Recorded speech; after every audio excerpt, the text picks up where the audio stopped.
FixFit guys are back with another episode. Mark's shirt is still on. I'm sorry, Netherlands. Right? International. We're international phenoms. I should flex my VMO. That's pretty impressive. Anybody listening right now from the Netherlands, please tell us who you are. Let's be friends. Maybe it's like Linda.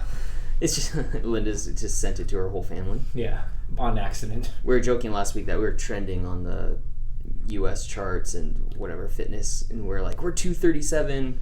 We're out of maybe 250. I don't know. We don't know. I don't know. I went to look and I couldn't find it. We're up 3% in Netherlands. But we're up. We're number 4 in the Netherlands in fitness. I don't know who's ahead of us, but we love you, Netherlands listeners. No, if there really is that happening, that's great, and we'll have some good stuff for them today because we're going to talk about the good old teardrop above the knee, Mark's overdeveloped VMOs, and how he's finally learning to use them. Yeah, what's wrong with them? I think they're fine. They're giant, and were they even working?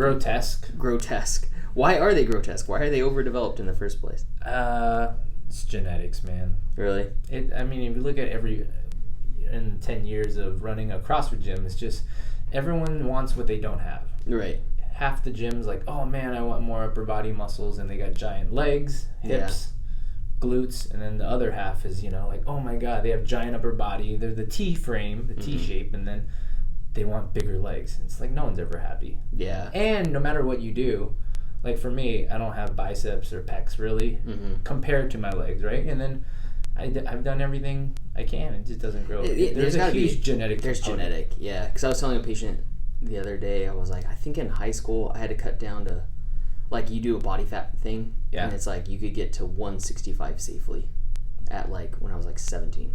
And I got down to 168 to wrestle 171. Yeah. And I was I didn't see one ab. I'm how much more hollowed out can I freaking get? And I did not even have an ab then. I'm probably not going to get them in my adult life then. They have that discussion because CrossFit Games athletes, they're pretty much training and pushing their body as hard as they can. But there's people like Camille LeBlanc and Jim Hagia, they always post about it. This is real body type. They don't look shredded like the Annie Thorisdottir and have the six-pack. Oh yeah, Camille's got the little pooch. Yeah, she's she won. She's the fittest on earth. She won the title, but she just doesn't look that way. And I remember the same thing in UFC. There's so many champs that are they just don't look like they train, but yet their cardio obviously they're training 8 hours a day. Yeah, they're Roy Nelson. It's genetic, but that's kind of interesting. It's how important is the genetics is definitely an aesthetics thing, right? I have big quads. Yeah. But in terms of function, it doesn't mean if you have smaller legs, what's the... you're talking to me, I got tree trunk legs, big calves, big quads, and I'm quad dominant, right? Most of us are. But then we're doing these VMO drills, and I can't find my right VMO. My left VMO is burning. Why is that? There's different parts of the quad, and I understand anatomy, I understand function, and all that shit, and I'm sitting there going, what the fuck? I have strong ass quads. I've been anytime we were leg pressing in high school, I'd be holy shit, look how much I could press with this shit. Yeah. But I wasn't using VMOs because now we're isolating it and really working on knee extension or leg extension with them, and it's what the hell? The funny thing is, it's not there. If you look at CrossFitters that are more prone to build leg muscle, and Olympic weightlifters, they have massive quads, but it's usually the outside quad that's huge. Mm-hmm. And then when we assess people or get them to test their VMO, it doesn't function properly. Yeah. Sometimes it is big because then when they dive down to catch a clean, their knees might collapse in so that VMO is holding on for dear life. Right. But it's really not functioning as a system. So that's usually what I see in the CrossFit world is people use, because of the movements, if you're doing a lot of squats, that's why Olympic lifters and CrossFitters have big quads and outside quads. All that. And even for the training, right? Yeah. Leg press machine. Mm. But in terms of knee function and functional movements, the FixFit way, it's the VMO actually is what you're supposed to use for a lot of it. Yeah. And if you don't use it, when you talk about running, outside quads might be huge and your quads are strong, but then you should not be running with outside quads and psoas and all that stuff. Right. So, well, that's what's interesting is that big quads don't mean it's functioning properly. You really just think about the VMO at like a 90 degrees squat, that's where, like you're saying, it starts caving in. The VMO's got to work. Yeah. So people train, like, if I get to parallel, those VMOs are, if they're strong, I'll protect my knees by firing it in that, because that's where it's maximally firing under tension. But then now we're reversing it with like the double down. You're getting into maximum tension and trying to teach the knee to extend coming up. Yeah. So without the butt shooting up and the hips, and that's hard. I get what you're saying, but I want to simplify it more, because I also kind of don't get what you're saying sometimes. Yeah. Because you're a nerd. And then so when instead of like when we're applying it to movement, right. like when you're picking something off the ground. Yeah. Like that's a deadlift. Yeah. And then the biggest problems I've seen just through the training, the coaching, is when people start from the ground on deadlift, that's where it starts, they bend down. If they don't use their VMO, they shoot their hips up. That's why everyone has that cue. Don't strip your butt. Right. They go right into their lower back and erectors. Right. And then when they are forced to get into a little more natural position where your hips down, where your knees are more bent to use the VMO, then they don't have access to that, you know? Right. So we're getting them to use the VMO the way your body's supposed to function. For me, at least, as a movement coach. Right. So before, you know, we used to do a lot of knee stability drills, the like mini bands around your knees to push out in a squat. Yeah.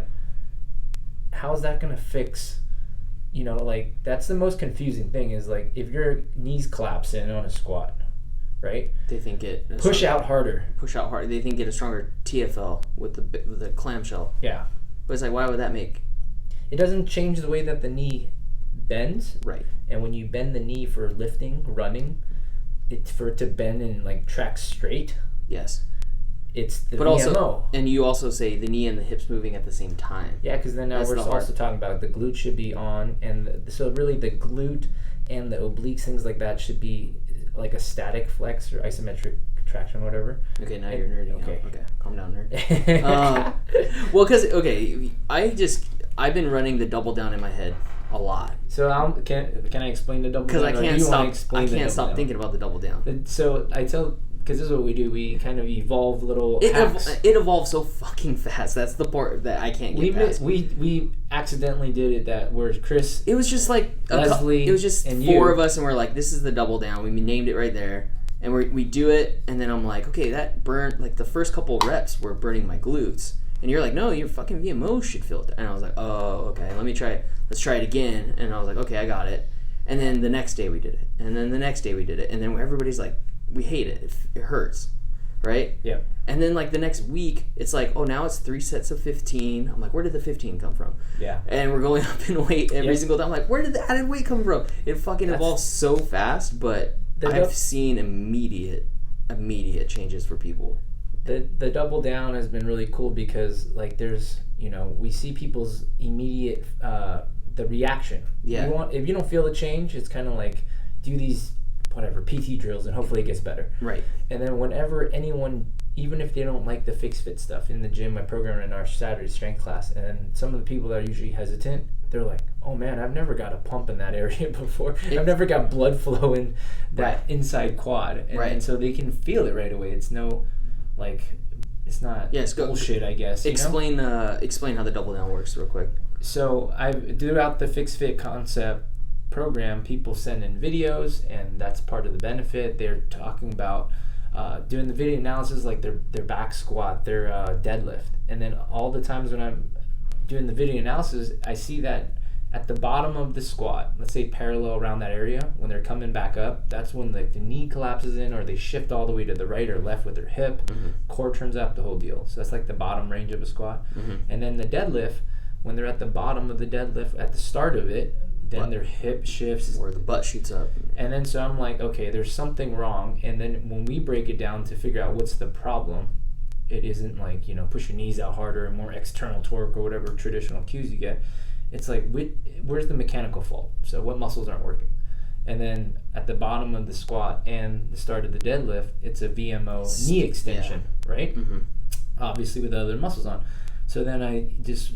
out the top of my head that one random day, I'm like, all right, we're going to fix the problem that I've been seeing across the board. So people have trouble at the bottom of the squat, parallel area, and the start of the deadlift. Let's just stay there because that's what the piston's really for. That's what the piston squat, the lat hinge and all that. Yeah. So then we just force the issue to make that VMO fire the way it's designed to for the knee to move properly, so that their butt doesn't shoot up, right? And or collapse in. Getting the knee and the hip to move together is what I felt like, actually, like my body relearning. Because like if you like, first of all, when we start off the double down with like a squat, like a front squat, right? Like a goblet squat. We put a kettlebell dumbbell. Yeah, we hold the dumbbell, and then you get to the double down real quick. The workout is you hold like, let's say you have two 44-pound kettlebells. That's what we use. I hold one of them, and then I hold the bottom of the squat like a piston. And then I'm staying in that range where I push through my VMOs, keeping my glutes and my obliques tight. So I come up about like 6-7 inches to my like shins maybe vertical, and I come back down. So I do 15 of that, and then I immediately put both kettlebells down. So I'm starting the deadlift with my VMO, the glute, the oblique again, and then I lift the kettlebells only as high as, you know, maybe my knee level. The same like 6-inch type of range, but you just keep moving and pumping. So you go 15-15 back to back to superset. So just to make sure they understand what we're talking about. Yeah, and the first time I did the squat portion, I was like, my glutes are on, cool. Like I could feel my hips moving, but then because you're glute dominant, right. So then someone else is feeling something different. Exactly. Yeah, a lot of people are feeling pain in the knee, or their hips were tight, not moving. But then once you said, again, it's a perfect cue. Is like the knees and hips move together, because that's why when we did it over a weekend with a group of people, everybody just kept moving their hips. You know, the hips are going up and down, but the knees aren't fucking moving at all. Yeah, and then you have to ask why, right? Exactly. They can't access their VMO. They cannot extend their knee at the same time that their hips are moving. Yep. So as soon as I did that, and as soon as I widened my stance more, my tight hips were able to just unload, like at a perfect, like it just feels perfect. Yeah. And then my VMOs finally kicked on. They're burning. And then we go into the deadlift one, and same thing. Like just VMOs are still on. Drop the kettlebells, and it feels like you just did like 1,000 pounds, and you just like walk away like, oh my god, I can't feel my legs. And we do 3 rounds of that. Yep. And immediately, like a couple other people that were doing it with us, squats have been feeling different, running, jumping, or just box step ups. Like it's all feeling different now. It's kind of interesting when you do something like Tabata squats or like the assault bike, and your quads get to that failure, that pump, the lactic acid, and you're like rolling around the ground because it hurts so bad. You do Fran, but it's always the outside quad. Right. So you think your quads are getting a full burn, but when you do the double down and you feel the burn in the VMO, it's a completely foreign area in your thigh and your quad that it's kind of shocks people. Like, whoa, what is that? Like, dude, I was just telling you, like, I did I went for a run on Monday, like 4.7 miles or something like that. That's a lot for a big guy. Yeah, I mean, it wasn't straight, yeah, for sure, but it's a lot for me, and I'm a little guy. It's because it's Miramar Lake. It's like, if you want to get to your car, you better finish the loop. You're gonna walk that loop, and it's gonna take you an hour, or you're gonna jog it. But no, I did some pistons to warm up because it was cold in the morning, and my VMOs were burning on them, and I was like, what the hell? Because we've been doing so much double down, I was like, pistons, I never feel it in my VMO, just body weight, no kettlebell, no nothing in the parking lot. And I'm like, oh, okay. As I do like 2 rounds, do some hip hinges, I'm like, my hips feel looser from the VMO, you know? And then I went for my jog, and it was like 1.5 miles in, and I was like, what the hell? Like, I don't feel anything in my calves. My hips aren't that tight right now. It's like, it's just like effortless feeling for the first 1.5 miles, which is, like you said, for a big guy, for non-runner, that's huge. But not only that, like I've seen you work out because, you know, I'm coaching you through the classes, and every time you go for like a 400 or anything in a CrossFit workout, your calves would always lock up. Yeah. So you have, like, anytime you run. So, you know, just to kind of preface the story that you're telling, that 1.5 miles with just doing some VMO activation, it's a big shock. It's a big PR for you, because we would run a 400 meter and you're like, oh, my calves, or 800, you know? Right. That's not 4 miles, you know, or even 1.5 miles. Or we did a couple 5Ks last year. It's like, my calves and my feet are killing me. Yeah. And, you know, no doubt by 3.5, 4 miles, I was like, my hip flexors were burning. For sure, because there's a limit. You just started using your VMO, let's say, through this FixFit concept journey, like 3 weeks or something. But went home, did double down body weight, because I was like, my legs are fried right now. I'm not getting a kettlebell. Just body weight double down. Woke up the next morning and I was like, my left foot's a little sore, hip flexors are sore. Yeah. And then we went to the gym Tuesday, and I think there was some kind of squatting motion, but my legs were fried from the run. Haven't ran like that in a long time. So my legs are so tired. And then we did what the hell did we do? Back. Was it Tuesday or Wednesday? Tuesday. It was some kind of squat, and I was like, I don't know if my legs are gonna be able to do it. It was squat cleans and bar muscle ups and squat cleans and pull-ups. I hate squat cleans, right? Because my hips are so freaking tight. Yeah. And I think we warmed up with the double down again, and I went, or we did pistons, and I just took it in the double down mentality of like, I'm gonna warm up my VMOs, hit the squat cleans, and my legs felt better. You know, like my soreness was gone after squat cleans. So I was like, that's interesting. Let me see how I feel on Wednesday morning. Yeah. Wake up Wednesday morning, I'm like, I have no more leg soreness from the run on Monday. And your big thing, even with this FixFit journey for you for this cycle, is the hip pain. Yes. And anytime, oh my God, yeah, I don't have any of that. You don't even realize it. I haven't been doing back squat enough for that, but squat cleans? Running and squat cleans. And then yesterday was thrusters. Yeah.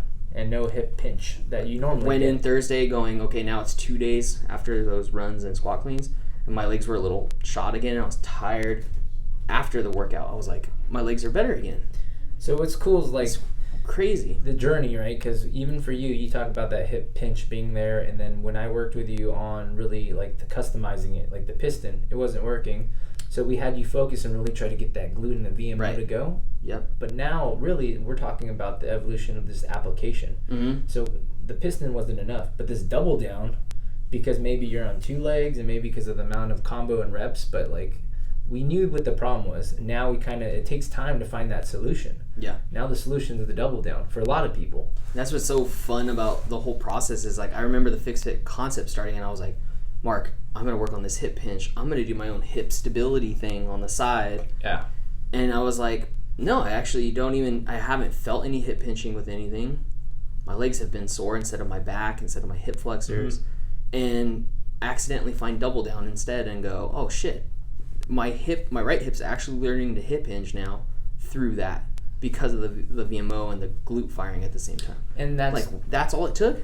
But that's the whole process, is that you're learning the process. Right. We're creating as we go, because there's no, cookie cutter injury or imbalance. Right. And you're going to run into a point where like you follow protocol A. That protocol A is only going to work a handful of times. And then when you have a new injury, you're not just following protocol. Well, that's why I was like, I'll follow the cookie cutter hip stability stuff or mobility stuff. Yeah. On my own with FixFit concepts to give everybody some feedback, and then all of a sudden I'm like, I'm not even doing it. Yeah, you don't even need it. I'm actually getting the best results I've ever gotten with my hips. Yep.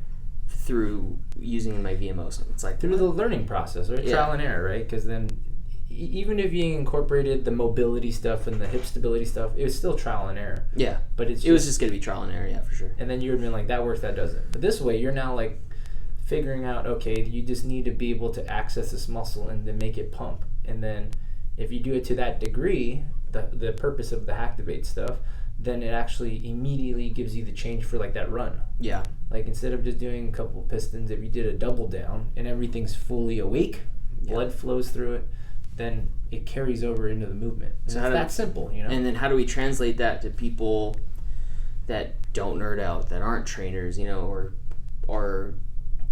are going to different gyms or something, you know what I mean? Like, that's why we make it catchy. So do a double down. Don't VMO and activation and well, even to double simplify the double down. I had a client that re-sprained his SI, and it's funny. It's like one of those moments where I was like, all right, you're good. Like, go back to working out. And he does like some sort of CrossFit, with his buddies, and it's like a barbell and stuff.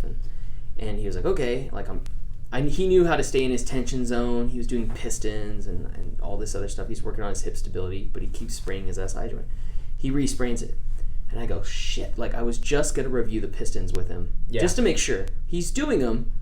But then again, you don't just do them. Right. So he comes back and I go, shit, did you do pistons before? He's like, yeah, but my knee was hurting doing them. And because, like, same thing, that's what I'm talking about. Like, people are hip hinging back to do a piston, or they think they are, but they're really just sitting down and flexing and putting a bunch of pressure into their knee. Yep. And then he's just flexing his glute and his hips. Yeah. And there's no VMO, no driving. So then I'm like, the forward upper torso hip hinged over. Yeah. You know, all your body weight hanging onto a post style. Yeah. And then he's like, oh, the inside of my leg is burning, like the thigh, you know, like VMO area. Oh, it's burning right here, and my glute's burning. I'm like, perfect. Yeah. There you go do that. 2 days later, like, oh yeah, I'm back to working out, and SI pain's all gone, all the spasms gone, and I'm like, it's great. This is crazy, because like it's that simple, the right? pistons have evolved as well, for sure. But to not... Everything's going to always evolve. Like, we had the oblique opener, now we do the diaphragm slam. Right, it's like, because we know that our goal is to creep it closer and closer to function. Yeah. You know, it's like, how do we make this drill now actually apply to like running, right? That's like, we're getting closer. We're getting... I mean, we used to just do the piston for people to feel their glutes, right? I think back. Kickback, like, right? Something like... Yeah. Do you something... just feel it? Can you just feel it? And now we're like evolved it so much into... It's like pinpoint. We're getting more accurate with these drills, you know? Yeah. Like anchor press. Now we have an anchor row, which I'm programming in like the next CrossFit class Monday to get your lats to turn on. So it's not any of the specific movements, because even though we're all nerding out and everyone's doing double down, you can do double down the wrong way.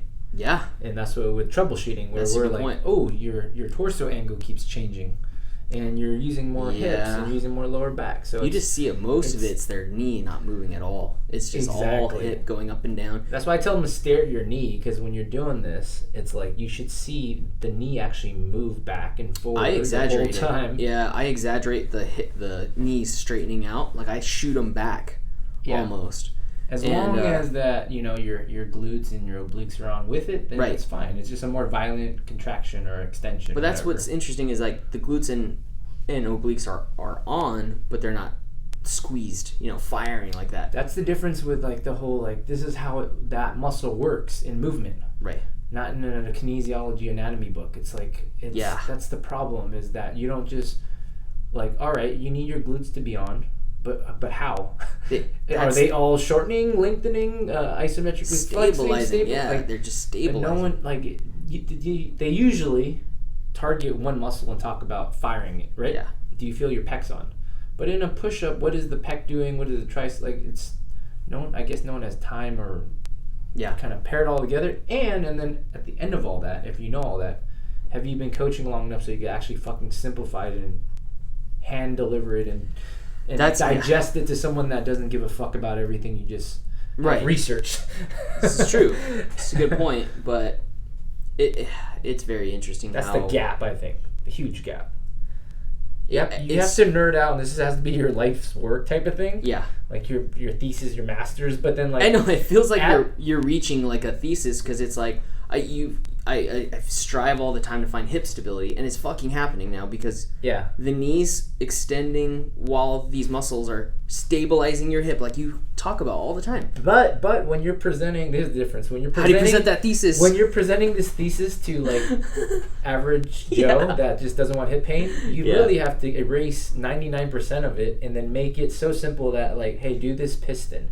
Yeah. Not having to give them any more of all the stuff that you have upstairs. But it had to be years of just, here, do this piston. Yeah. For a bunch of people, and for it to finally click for us to go, oh, the VMO is what's really, really... And then the lat is really, really missing with people. But the lat, of course, right? Like, it's a giant muscle on your back.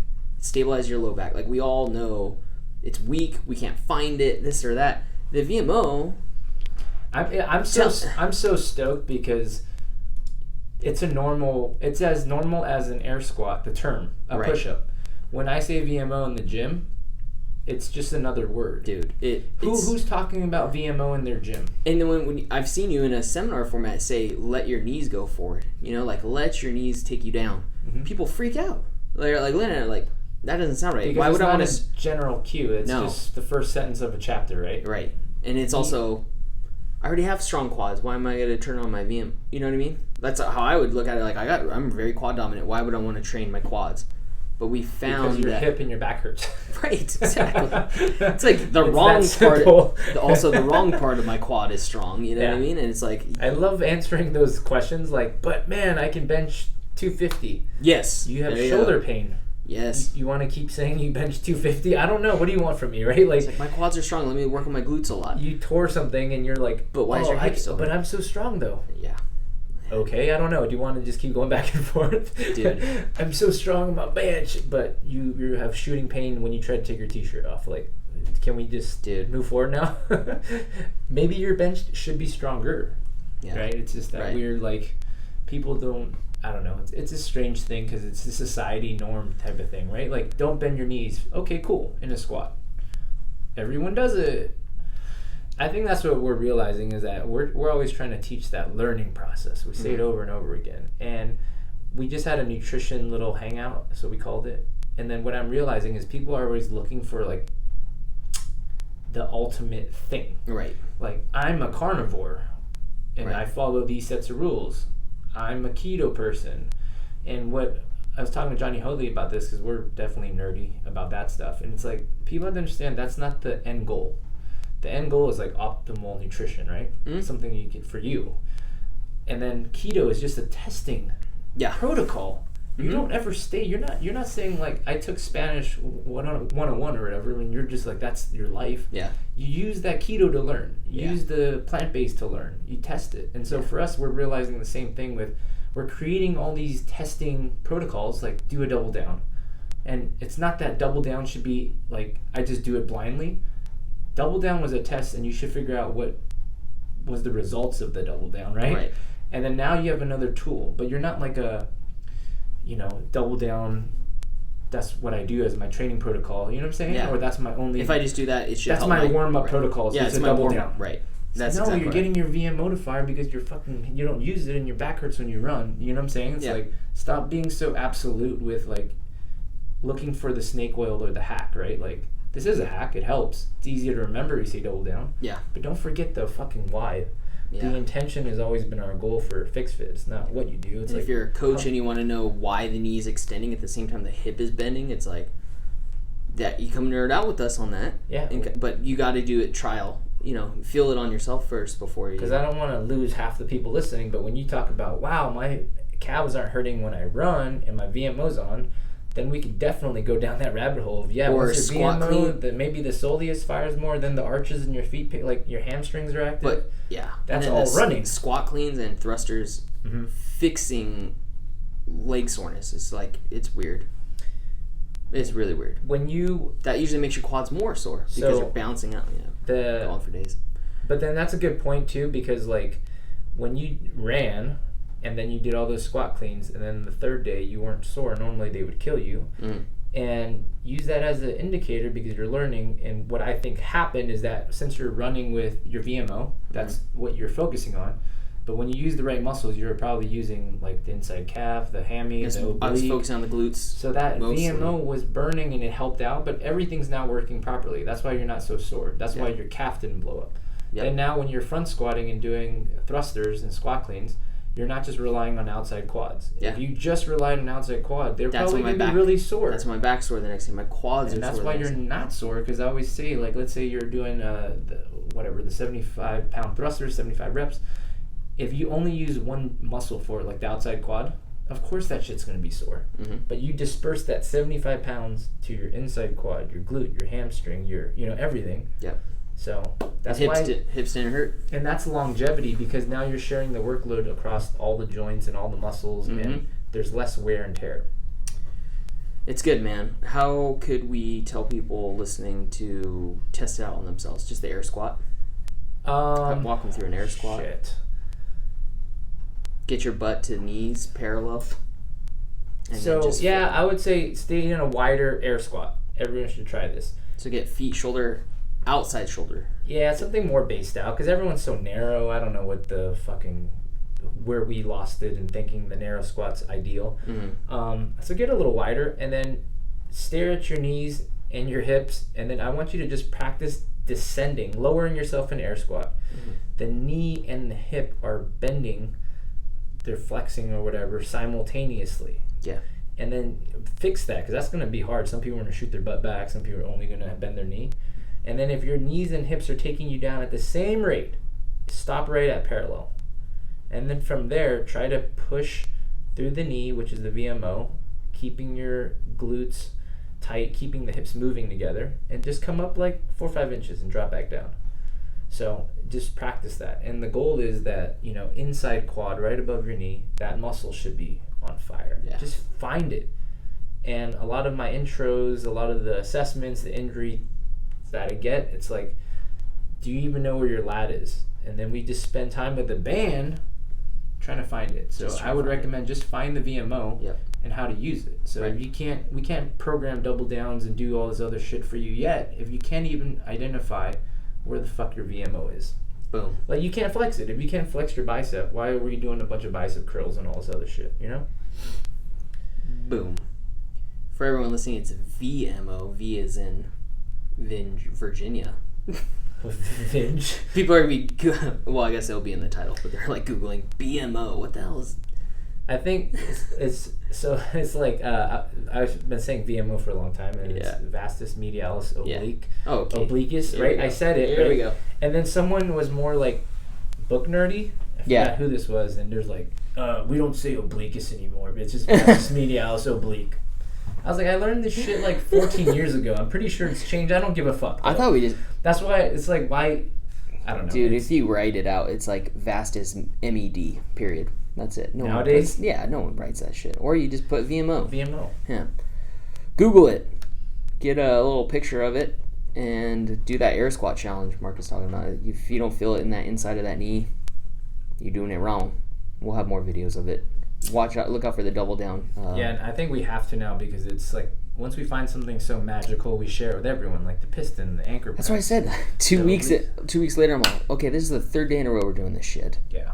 And now it's 3 sets. Now it's 15, then 10 reps. And now it's add weight. And I'm like, you know what's cool? Not only is it a good drill, but like, so Renato, one of our homies, and shout out Renato. Yeah, Renato, right? Renato from Brazil. Yeah. CrossFit Flood, shout them out too. Shout out CrossFit Flood. He sent me videos on his deadlifts, 80-90%, and there's a big shift. And then now we can use the double down, which I told him, to fix it, because there's that context, So he has, not only this drill has become a good warm up or a good way to build it, but I was like, I addressed that he shifted and that his one leg straightens out faster, but I was like, now do the double down, videotape yourself, and while you're doing the double down, you can correct that shift. We could probably show him this weekend. Is he coming? I hope so. Well, and then we could show him this. We could show him in person. Make sure he's getting it right. But shout him out too. It's about halfway through the concepts since the seminar, FixFit Concepts, and he PR'd clean and jerk. Yeah, he had 200 club. Hell yeah. But it's also cool. Best celebration ever, by the way. Yeah. You find his best celebration ever. And I also like that he's evolving, asking, like, DJ and myself and the coach, like, how do you start programming these things for his members? And I'm like, fuck yeah, he's the best, that's dude. what I'm. He's the best. I hope we see him this weekend at the Wim Hof seminar. Ooh, shout out Wim Hof seminar this Sunday. Miles, CrossFit Sun. Breathe. Miles Fitness. Lucas. Woo. Breath Fitness. Fuck. Breath.fitness. Yeah. Check it out. It's on the CrossFit Sun website or socials. Mm-hmm. Sunday, 11 to 3. To 3. Do you look at the weather yet? I'm fucking freaking out. I've been doing those cold ass walks at night, so I don't give a shit anymore. I feel like I need it. Yeah, going naked then. Everyone's waiting for it. Netherlands is waiting. See, I've been training carnivore, so when I get in the ice bath, I can look shredded. Start just flexing inside the ice bath. What if I'm like 10 times colder? Now you're freaking me out because I have less fat. Going naked if you really feel that comfortable, all right? Netherlands, as the Dutch are begging. If you go into an ice bath naked and you come out, you're gonna lose all credibility. You go. Oh, why is it all red and tiny like it's newborn again?